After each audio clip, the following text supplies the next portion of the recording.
In the next hour, we want to discuss the options that President William Ruto has right now in terms of just addressing the issues that are being raised by members of the public and whether he is on course to actually addressing them.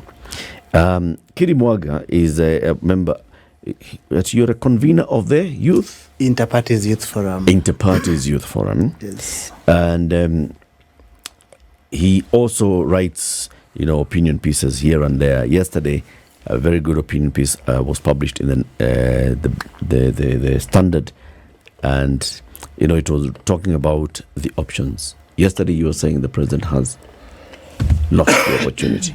Sorry? The president has lost the opportunity. He has wasted political capital. Yes. And today, we want to understand what that political capital is that he has wasted and whether there is any other that is available to him. Karibu. Asante, City. Eric. City knew you. Asante, Eric. Do not worry. Yes. Other people do the same thing. You're not the only one. I've been called Eric on many occasions. Yes. Some even call me Ndu. Yes. I can equivocally say that has never happened. So CT will give you the day's proverb. This week the proverbs are from landlocked African countries for the following number of weeks, huh? Yes. And the proverbs this week are from the Republic of Burundi. Kid, let me ask you, do you know the capital city of Burundi? Yes. That is Bujumbura. Well, that's what people think. Actually, it isn't. Oh, okay. Bujumbura is just the largest city. Okay. Yes. The capital city is actually called Gitega. Ah, okay. Yes. Even I didn't know before I started researching these things. So do not think that I've suddenly become extremely smart. Who moved you to Gitega? Is it that footballer president? This current one is not a footballer. This current one is not as big as footballer as the previous one. Pierre Nkurunziza. Yes, Nkurunziza. He loved football. He did, and he played football. He loved going back to his village and just playing with the local guys there. Ball to Hivo. Yes, the proverb. Where there is peace, a billock here is a sickle, can be used to shave your beard or cut your hair. Where there is peace, a billock, a sickle, can be used to either shave your beard or cut your hair. Those are the options. But only if there's peace. Yes. Kidi, what's your interpretation of this proverb? That in moments of tranquility, things that otherwise can be used to inflict harm can be used to only achieve peaceful, beneficial ends. And in the same vein, and possibly infer that when there is no, in a moment of chaos, then the same instrument then can be used to inflict harm. That is my interpretation. What's the message? The message, therefore, is that... have your panga with you all the time. In peace, you can use it. Yes. When there's no peace, you can see. What do you think the message is? Well, I think that the message is that if we preserve peace, and then it therefore means that all that we have will only be used to serve beneficial ends. Yes. Good. That's a very beautiful interpretation. Yeah. Yes, it is. If we preserve peace, then what we have can be of benefit to us. Very good one. A very good one. Tell us about the article that you penned that was published in the Standard. Thank you. It's the first time I have a chance to speak about something I have written. So primarily, I want us to appreciate political capital as this currency that politicians and political leaders enjoy to mobilize voters, to engage in policy reforms, and to achieve political ends that are intended at delivering public goods. Political capital, like other forms of capital, can be invested can be misspent and can be abused altogether. Yesterday, we were looking at the political genius, William Ruto. We saw on the campaign trail in 2022. I was speaking about this political genius we had sat back to watch, now get into action as commander-in-chief. And you see, in 20 months, in 22 months, you do not now judge a commander-in-chief based on hope, particularly on the benefit of doubt. Now, there are things he has presided over that then you can use to judge him. And I will say here on Spice FM, without fear of contradiction, that in 22 months, the commander-in-chief has presided over small things that have given him little to no political returns. And it is because of these small things that today we are talking about the Gen Z revolution. He has disbanded his cabinet and appointed a new one. He has precisely 20 months for that cabinet to deliver to the people. Because if it does not deliver in the next 20 months, if it performs very much like the last cabinet, then I think the country is going to be in a very precarious position. And the precariousness of the position is that the president will be seeking a second term. If he's seeking a second term against a backdrop of a cabinet that has fundamentally underperformed, like the one he dismissed, we know that in African societies, incumbents don't lose elections, however unpopular they might be. For the Kenyan scenario, and I would call it a happy place, is that we have a very informed young population that has also lost its fear. And therefore, we the young people are willing to work with government hand in hand as partners, but not out of fear. So in the event that this cabinet does not deliver in the next 20 months, then we hope that this administration will not seek to force itself on the people. So the thing is that because of the new cabinet is in place, if it does not help the president get back his political capital, then I think we might be in a precarious position in regards to 2027. What are these small things, little things that you say, that the president wasted his political capital on? When President William Ruto was coming into office, we must remember that he came in with a very slim margin, 200,000 votes. And it is one of those instances where you say that someone has won by sheer fluke. Because of that small margin, it must also be understood that it is not to challenge his legitimacy. But then there is a reason why commanders-in-chiefs, presidents, are first made to commit to protect, to defend, and to uphold the Constitution before we hand them the sword. Because then, as commander-in-chief, the finest expression of our sovereignty, he has got the obligation of being the unifier. When the president came in, we had expected him to immediately reach out to his biggest competitor in that election, Honorable Raila Odinga. He did not do that immediately. Instead, he engaged in a long-drawn political slugfest, which again chipped away his legitimacy. And remember that by the time there was cessation of maandamano in 2023, 75 lives had been lost. Properties worth billions of shillings had been destroyed, and the country was on edge. So that is one of the small things that the president wasted his capital on. In my estimation, he should have reached out to the Right Honorable Raila Odinga immediately, healed the wounds that had been generated by a long, hard-fought election, and rally the country together. So that then you get the impression that by the time he was reaching out to Right Honorable Raila Odinga, it was out of political convenience and not out of prudence. Secondly, we had expected, we the people of Kenya, particularly the young people, had expected a President William Ruto who was going to preside over a lean and efficient government.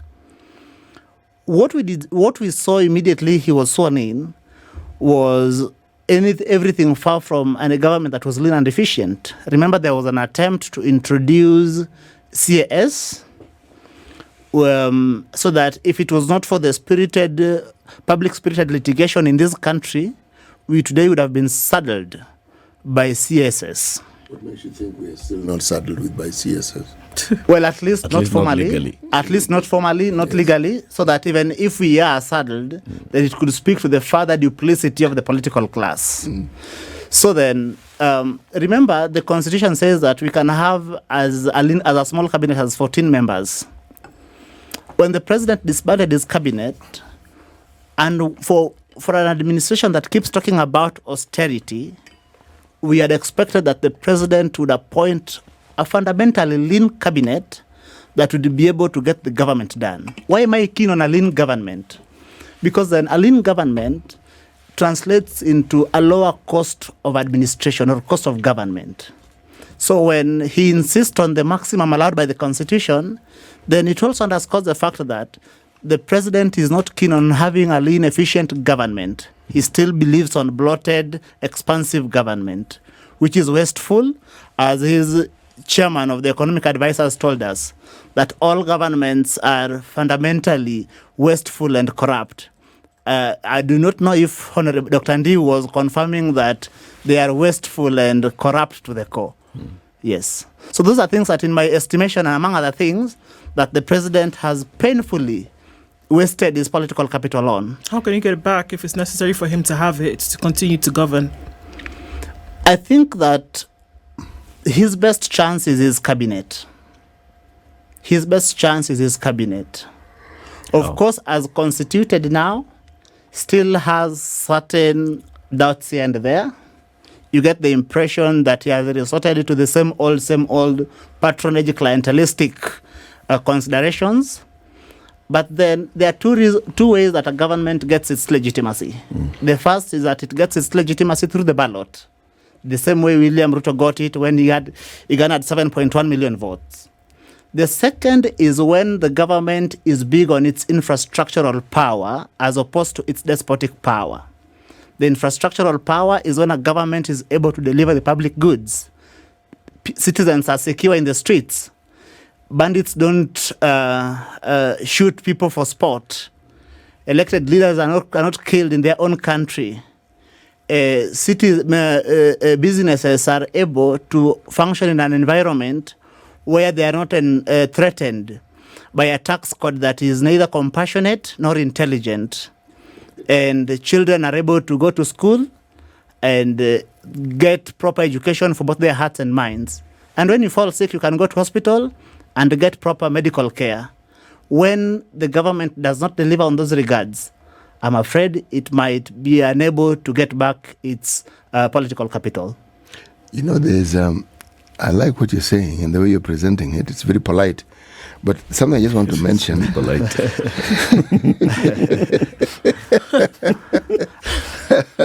It is. That's the beauty of the English language. I respect my commander-in-chief. Yes, you know, it is respectful, and that I think is good. I just wanted to mention, since we are delving into this discussion, that this continent has had, I know you're speaking anecdotally, but this continent has had more than 20 presidents, sitting presidents, incumbents, who have been defeated by opposition leaders. Yes. In fact, the first one ever, you probably wouldn't guess, so I know none of you will guess, so I'll just tell you. It was in 1967 in Somalia. The gentleman was called Abdul Rashid Ali Shermake. He defeated the incumbent, President Aden Abdullah Dar, in Somalia. And one Mr. Shermake, President Shermake, made history as the first African leader to peacefully hand power over to a democratically elected successor. Do you know why I'm saying this? I'm bringing this here. Yes. When you look at the problems that Somalia has had post Said Barre, no one would know that in 1967 this peaceful handover took place, because At best, that country has been shambolic. It's a Kenyan word, yes, but that's what it has been. Now, it means we who have had a history of handing over our presidents, we haven't escaped that particular dragnet. If we think we have, we need to think twice. Yes. Because anything that has happened to your neighbor can easily happen to you. You are not immune. True. It is not beyond you. True. And all it requires is a misstep, reading the situation wrongly, Yes. then making the wrong decisions. Yes. And then suddenly you find that even what you thought doesn't exist anymore. Yes. Yes. Do. So here we are, and we continue to say that, there's an opportunity that has been wasted. Maybe the opportunity flew out the window, but he's still the president. Yes. There's still a government in place. Yes. And I think we keep asking the question, and I said it even in a previous conversation that we had this morning, that it's necessary to have the conversation about what needs to be done, even if it's going to hang in the air and somebody will pick it up. What really does need to happen. And one of the things that rings true is that the Constitution, the supreme rule of law, Yes. must be followed. What are your thoughts about that? My sister Ndu, following the Constitution is non-negotiable, particularly in a society that deems itself a constitutional democracy. But then you see one of the pitfalls in our situation is how the political class have implemented the Constitution in the last 14 years or so. Because first, remember that they killed Chapter 6 of the Constitution. Having killed Chapter 6 of the Constitution, then they've therefore ended up getting less than qualified people. And when I say qualified, it is in regards to integrity in parliament and in other institutions. And the moment you have got rotten people presiding over the affairs of the state, where there is no impersonality, where there is no competence, and where there is no meritocracy, then that is a society that is unable to take off. A lot of times I have heard our political leaders talk about the Singapore miracle. What they are not telling us is that Lee Kuan Yew, serving as a prime minister, and you see under the pure parliamentary model, you can be there as long as your party is able to elect you, insisted on meritocracy, on impersonality or an impersonal civil service, and competence at all times. People who also broke the law were shot and hanged. If Sorry? we want to also follow the same example. Sorry? The same Lee Kuan Yew. If we're following the same example, people who broke the law Yes. or participated in corruption Yes. or stole or mismanaged public funds Yes. were hung and quartered for everybody to see. Thank you very much, and thank you for mentioning that, because one other area that the president has wasted his political capital on is on the war against corruption. Remember that when he was coming in, the then DPP told us that he had engaged in prosecutions to serve nefarious political ends. We had hoped that William Ruto, who had come to the office, riding on having tapped on something larger than himself, having tapped on the frustration of the people who wanted change, was going to preside over a credible war on corruption. When he came in, the only thing we saw was to disband the KEMSA board. After disbanding the KEMSA board, it has always been business as usual. You go back to the oil scandal, edible oil scandal.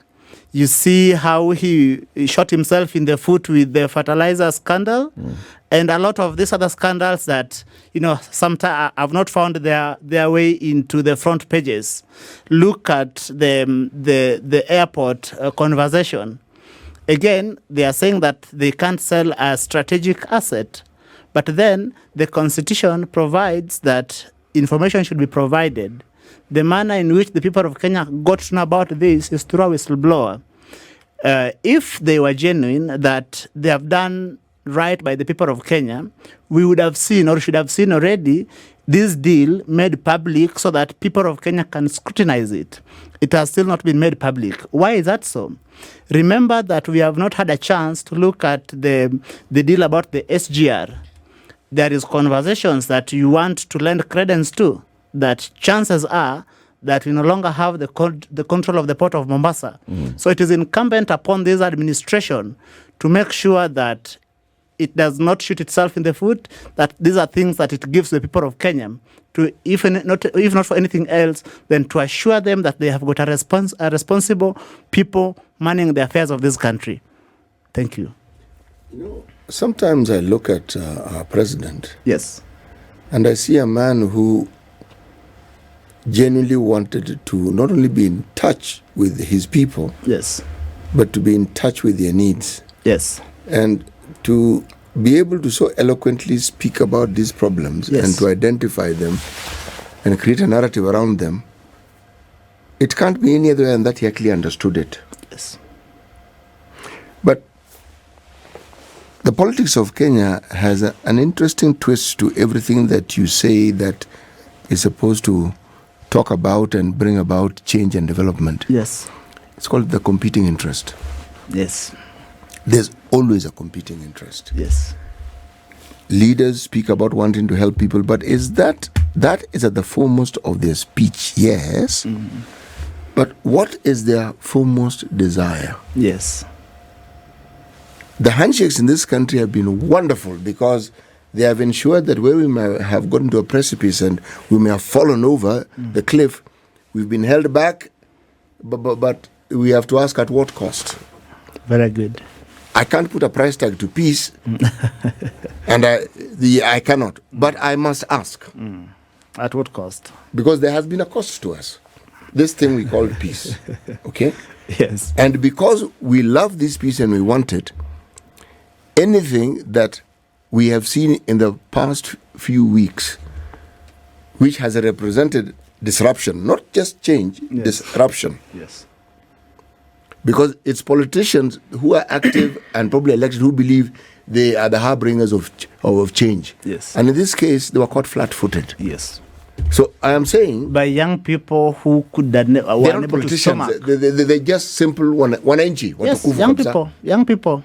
Yes. Who could not take back a document that reading it on the face of it was, again, not compassionate, not intelligent, and it was not in touch with the needs of the majority young people of this country who have gone to school but are locked out of opportunity and out of everything else. Good. You see, it bothers me. Yes. How then, because in the previous hour we were talking about this, how then does one get your president to actually understand that what he's doing isn't working, not quite the way he's doing it, and that he needs to change, and that the change he may find is actually in tandem with everything that he has been saying, not necessarily going against it? I might not be able to answer intelligently on what the president needs to do, but I will speak about the expectation of the young people. That when William Ruto was elected by 7.1 million votes, majority of it being young people, the legitimate expectation was that finally, one, he had tapped onto our own frustration for change, so that even those who might not have voted for him knew that on the other side is someone who has tapped into something that we identify with. And then, therefore, again, part of that expectation was that this was someone who was going to cut through the political blather, make sure that he is able to deliver to the people of Kenya on that which matters, and make sure that he sustains the soul of the nation. So that today, when we are speaking about the commander-in-chief, particularly as young people, 22 months later, then we are saying that these are our disappointments with the commander-in-chief. That one, he seems to, for instance, when the young people were giving him areas that we felt that the president needed to act on, he has acted on those recommendations in a manner that Justice Sharadrao, while chairing the Judges and Magistrate Vetting Board, he called it, there's something he called legal disingenuity. In this place, we would say that the president has engaged in political disingenuity. Because when the young people are telling him that disband the cabinet, I mean, why did he fire people that he was simply going to bring back? Why didn't he just retain them and then sack undesirable elements in his estimation and to tell the people of Kenya that these ones I find no fault with them, I only have fault with these ones. So what the president has engaged in is what the young people are calling political disingenuity, and it has given them more reasons to organize better, to mobilize better, and to make sure that they remain the active citizens that are contemplated in the Constitution of Kenya 2010. Let me ask this question. Since yes, you brought this up, Yes, please. What then do the youth see? You've mentioned, the opportunity has arisen for them to reorganize, organize better, look at this matter better. Yes. This better that they're working towards, what do they see it looking like? Oh, well, the better that the young people are looking at. That we young people are looking at. Yes. That's what you should say, not me. Yes. Of course. The better that the young people are looking at is that the old political script is unable to get out of this mess.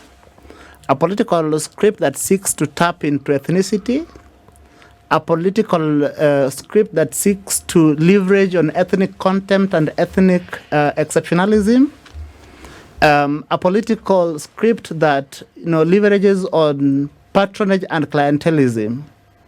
Because when we said that we were tribeless, when we young people said we were partyless, it was not partyless in terms of lacking an ideology. We were clear that we wanted the finance bill rejected. We were clear that we wanted our country run better. It was, again, Thomas Sankara says that a soldier without an ideology is a potential criminal. We are aware of that as young people. And so what we are saying... Repeat that. I rather like it, yes? Yes. What did the late Sankara say? Thomas Sankara says that a soldier without an ideology is a potential criminal.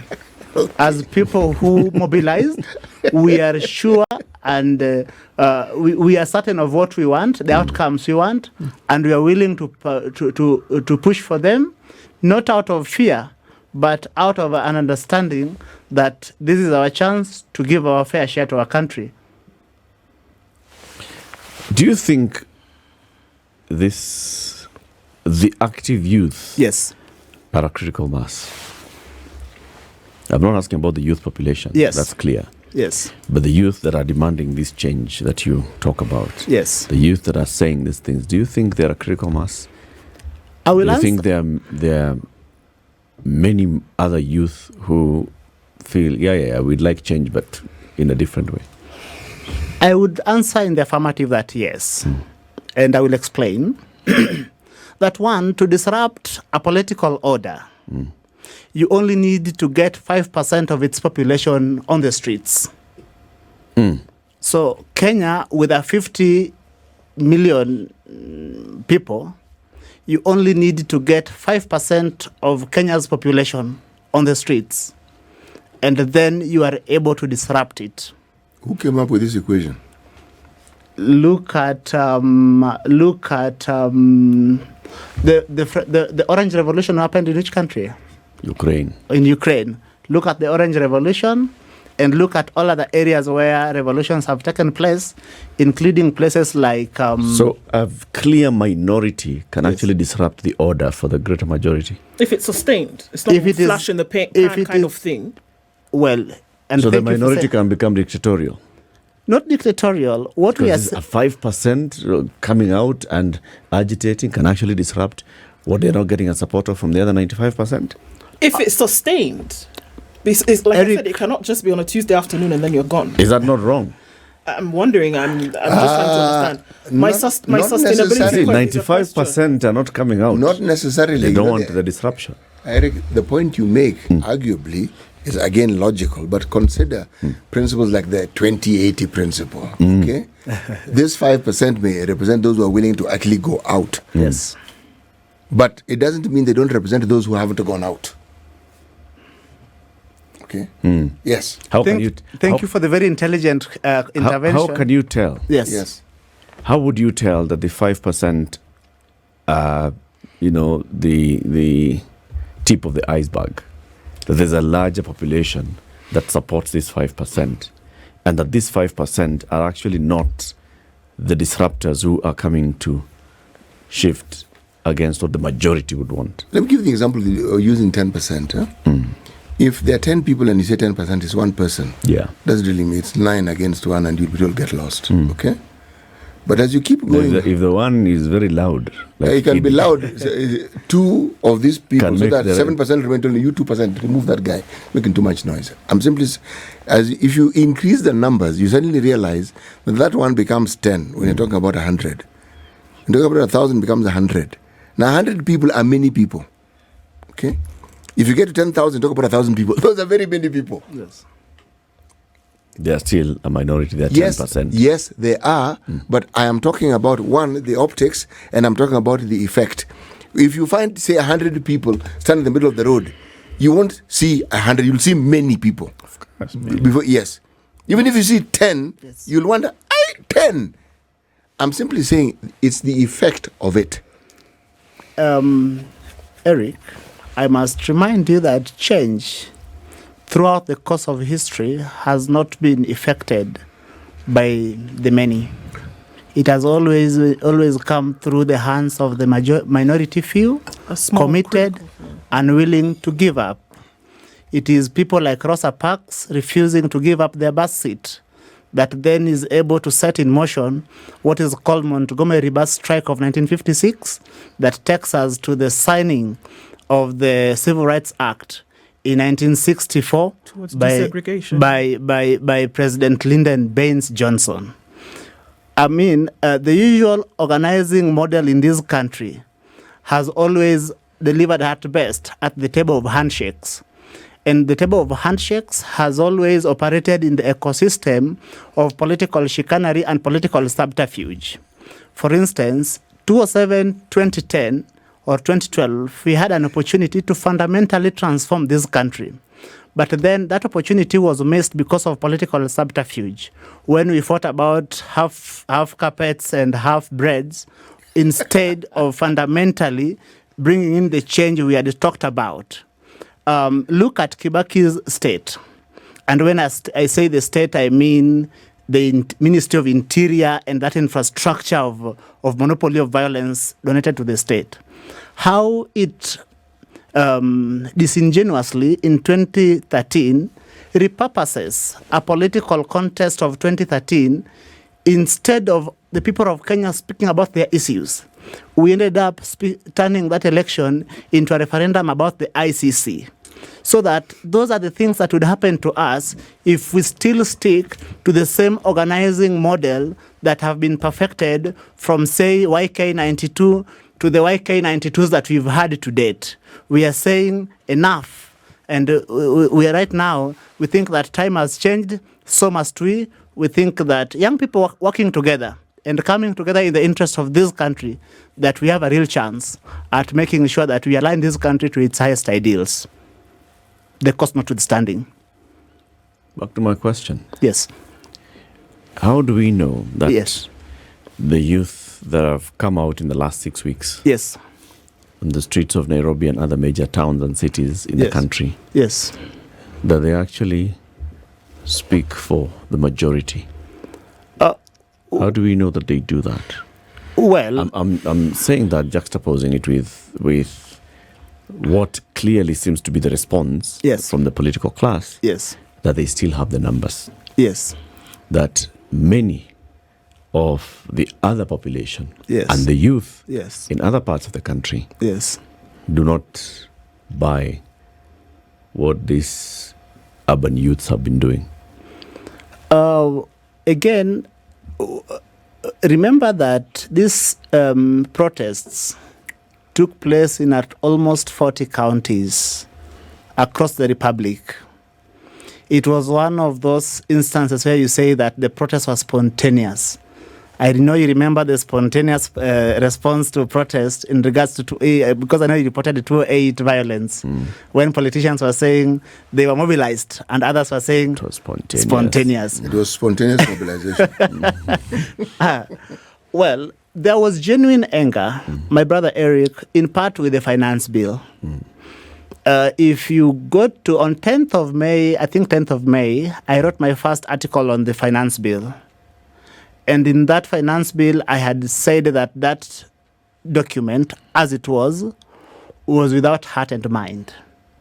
And I was pleading with people at Treasury to recall it and rework on it so that it reflects our economic realities.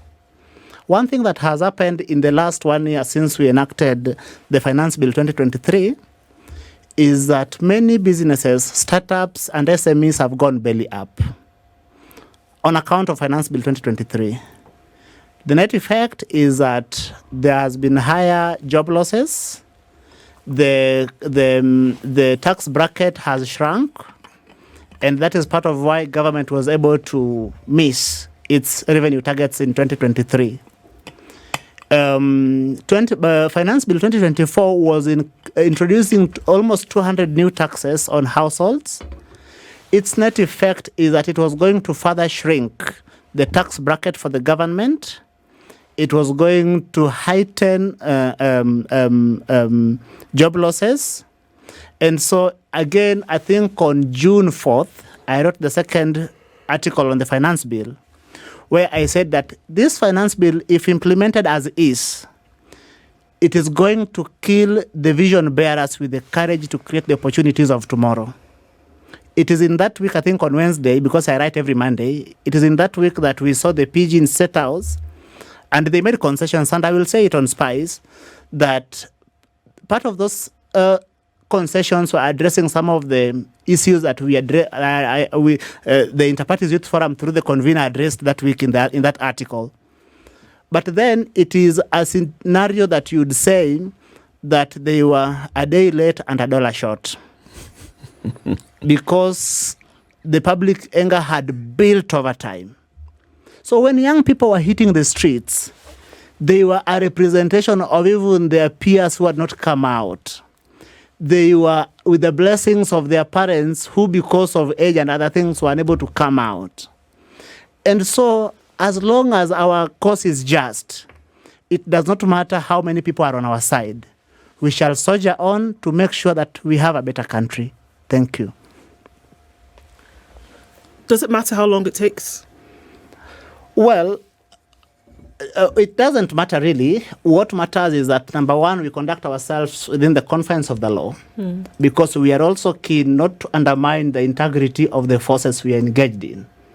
That is why we still hope that the security agencies will be able to tell us people who engage in acts of vandalism, because those are not us. We must preserve the purity of the and the integrity of the forces we are engaged in. So time does not matter. We are only concerned with acting within the confines of the law. You know, I was rather hoping I'd hear you say, well, given that we are youth, time is on our side. Look, actually, it is on your side. You have time on your side. Yes. But the thing that I must say is that this isn't the first time that youthful citizens of countries have decided to make a stand, take a stand, make a point, and push. We've seen countries where not only have they pushed, but they've actually gone to take over the country. This is unique in that you're saying we have constitutional obligations here. We are not going to go against the Constitution. Yes. But most significantly, my concern isn't even that. That has been clearly stated. Yes. The when which I asked, when you get to the there that you want, there'll be among you people who will want youthful Kenyans to be a representative in that particular assembly, isn't it? Yes. You've grown up in Kenya. What worries me? What is it that you are doing to safeguard that you don't become like us? Thank you, City. One thing that I think, even as we call ourselves young people, I think we are young people as a quality of heart, not as on account of age, number of years one has lived. It is a quality of heart. In the course of the coming weeks, because of the political imperatives that we have to live with, young people shall be coming together under what is called Positive Pathways Initiative, so that then we move away from facelessness to now having a face and making sure that we sustained this civic engagement.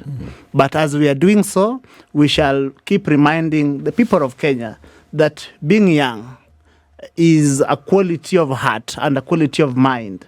And for instance, we could have City as one of the young people we are working with. Yes, we could have Raila Odinga as one of the young people we are working with. You are disqualify. I'm giving an example. So yes. Thank you for joining us. It's come to the end of the show. Kidi Mwaga is the convener of the Interparties Youth Forum. He's been our guest for this hour. And thank you for tuning in to Kenya's biggest conversation. This is the Situation Room, the only way to start your day.